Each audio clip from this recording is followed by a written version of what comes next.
USA और China एक war लड़ रहे हैं, एक ऐसी अनदेखी वॉर जिसमें ना तो फौजी हैं, ना टैंक्स और ना मिसाइल्स। ये वॉर लड़ी जा रही है गवर्नमेंट ऑफिसेज और कंपनी बोर्ड रूम्स में। ये वॉर है दुनिया की सबसे कीमती चीज को हासिल करने के लिए, जिसे कहते हैं माइक्रोचिप।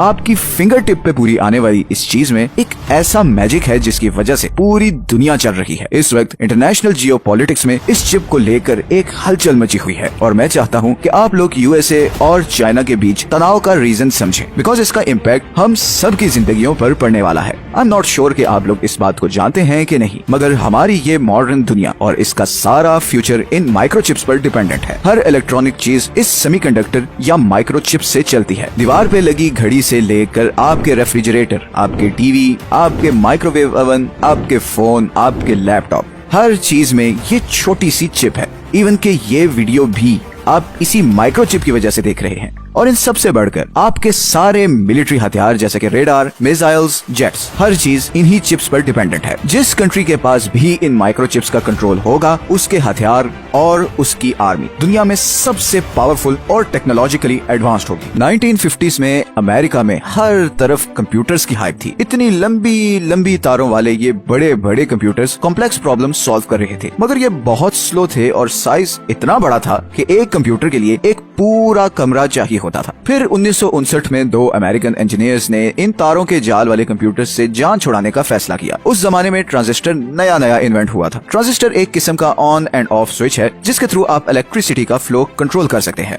इन दोनों साइंटिस्ट्स के जहन में एक आइडिया आया। इसी ट्रांजिस्टर के मैकेनिज्म को यूज करते हुए उन्होंने सिलिकॉन के मटेरियल पर ऐसे छोटे छोटे स्विचेस बनाए जिससे वो बगैर किसी वायर के इलेक्ट्रिसिटी का फ्लो कंट्रोल कर सकते थे। और उसके बाद हमारी दुनिया हमेशा के लिए बदल गई। अब इलेक्ट्रिसिटी की पल्स को कंट्रोल करने के लिए तारों की जरूरत नहीं थी।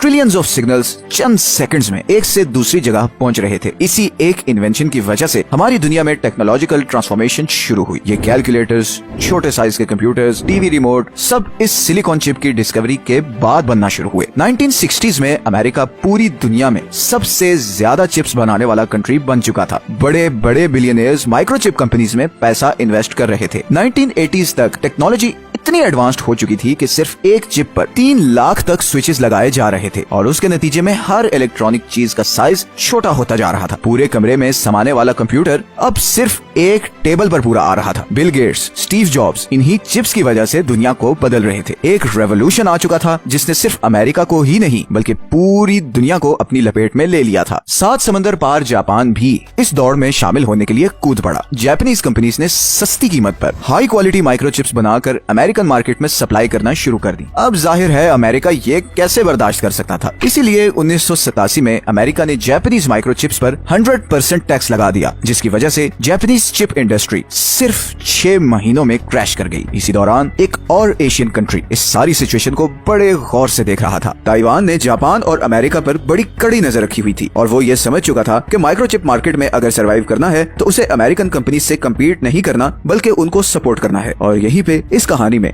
एक बहुत ही इंटरेस्टिंग मोड़ आया। असल में ये माइक्रोचिप्स बहुत स्पेशल फैक्ट्रीज में बनती थी जिन्हें फैब्स कहा जाता था। बेसिकली ये चिप बनाना इतना आसान काम नहीं और इसके लिए स्पेशल एनवायरनमेंट चाहिए, क्योंकि मिट्टी का एक जर्रा भी इस चिप को खराब कर सकता है। इसीलिए ये ऐसी स्पेशल फैक्ट्रीज में बनाया जाता था जैसे कि आप इस फुटेज में देख रहे हैं। प्रॉब्लम ये थी कि इन फैक्ट्रीज को चलाने की कॉस्ट बहुत ज्यादा थी। ऐसी एनवायरनमेंट मेंटेन करने पर करोड़ों खर्च होते थे और इसीलिए ये माइक्रोचिप उस जमाने में काफी महंगी थी। अब वापस आते हैं ताइवान पर। असल में उस वक्त ताइवान के बहुत से इंजीनियर्स अमेरिका में इन माइक्रोचिप्स बनाने वाली कंपनीज में जॉब कर रहे थे। ताइवान की गवर्नमेंट को इस सारी सिचुएशन में एक बहुत बड़ी अपॉर्चुनिटी नजर आ रही थी। ताइवान के एक तरफ चाइना था जो उस वक्त इकोनॉमिक मिरेकल एक्सपीरियंस कर रहा था और वो कोशिश कर रहा था कि किसी तरह ताइवान को वापस चाइना में शामिल करे। तो अगर ताइवान किसी तरह यूएस कंपनीज को लो कॉस्ट पे ये माइक्रोचिप बना कर देता है तो नेचुरल है कि अमेरिका उसे चाइना के अगेंस्ट प्रोटेक्ट करेगा। ताइवान की गवर्नमेंट ने अमेरिका में बैठे हुए अपने इंजीनियर्स को बहुत हैवी इंसेंटिव्स देकर वापस ताइवान बुला लिया। इन इंजीनियर्स की टिकट तक का खर्चा